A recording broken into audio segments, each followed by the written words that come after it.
How to Summarize Large PDFs with Gemini AI, Full Guide 2025. Step 1. Open Gemini AI.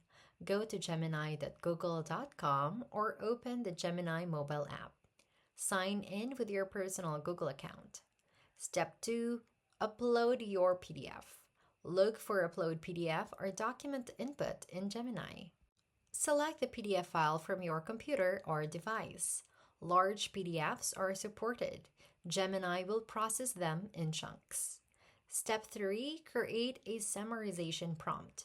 After uploading, write a prompt to tell Gemini how to summarize. Example prompt: summarize this PDF in a few paragraphs. Gemini will follow your instructions to generate this summary. Step 4. Click Enter or Submit. Press Enter or click Submit. Gemini will read the PDF and produce a summary based on your prompt. Step 5. Export or save your summary. Export the summary to Word, Docs, or Notes. Optionally, download as text or PDF for offline use.